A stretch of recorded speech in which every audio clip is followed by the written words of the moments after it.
Hi. Have you ever woken up in the middle of the night, going to the refrigerator, going somewhere, and you walk and you step on, and now you have the most excruciating pain that's coming from your foot? You move your foot and you pick up a red Lego. Hi, my name is Marcus C. What I'm going to discuss and inform you about the history of Lego.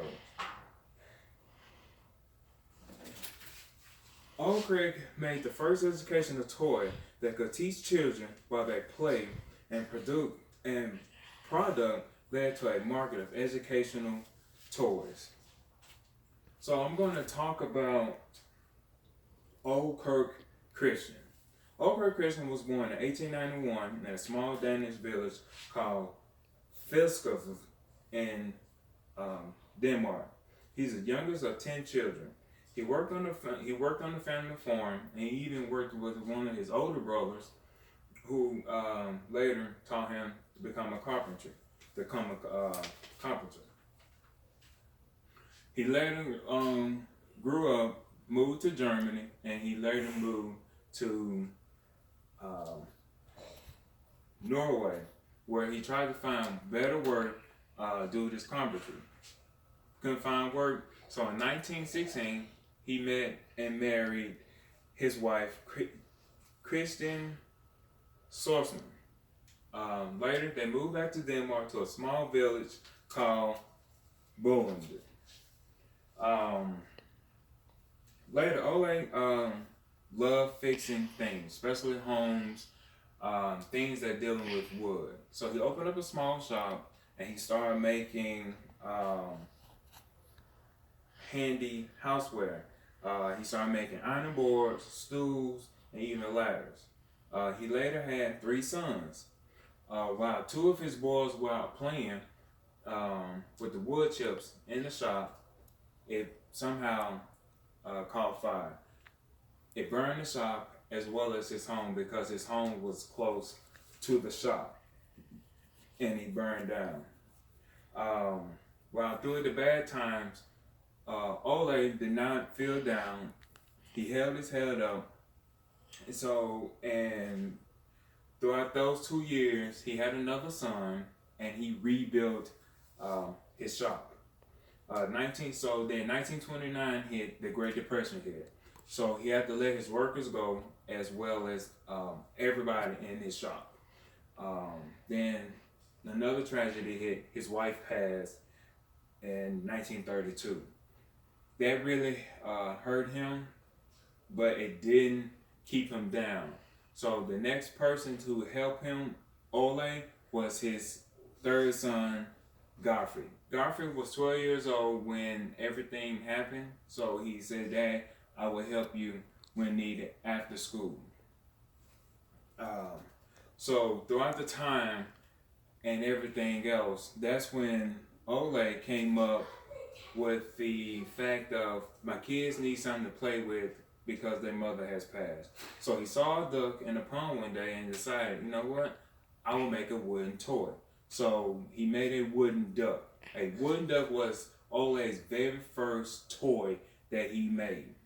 That went on to production and everything else.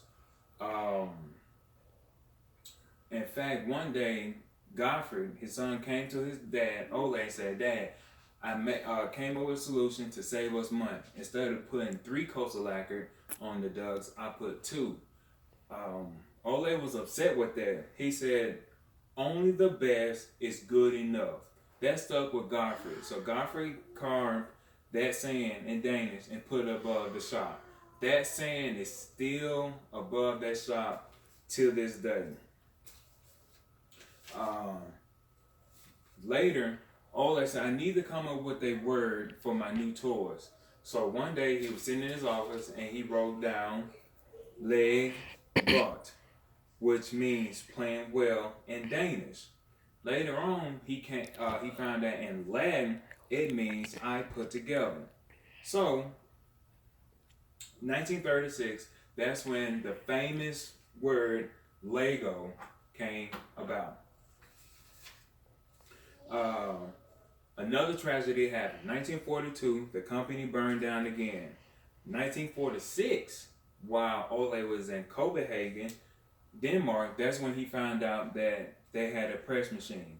He bought the press machine, and it was pressing out small cubes, just blank cubes. That's when he came up with the patent design. Hey, let's put circles on it to make stackable items. God was like, yeah, Dad, let's do it. They did it. So in 1954, Godfrey met with a head shopping center guy on a ship coming back from England. And that's when he told him, the head shopping guy, hey, the toys nowadays do not have a system. So Godfrey got to thinking. He told his dad, hey, Dad, we need to come up with a system for the Legos. And that's when he came up with the sand and everything else with Legos.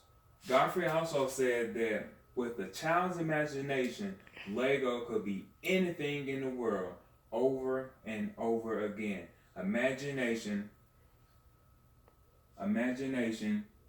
is the key. After Ole passing and another fire happened, Godfrey stopped all wooden production and went to straight making Legos. That's when his son said, Dad, my Legos are not sticking together, they fall apart. So that's when he got to thinking, well, the only way that the Legos will stick together if I make a bottom. So that's when he came up with the patent to make the holes at the bottom to stick with the Legos. So after years and years of fixing and coming with patents, in 1968, Legoland opened up in Billard.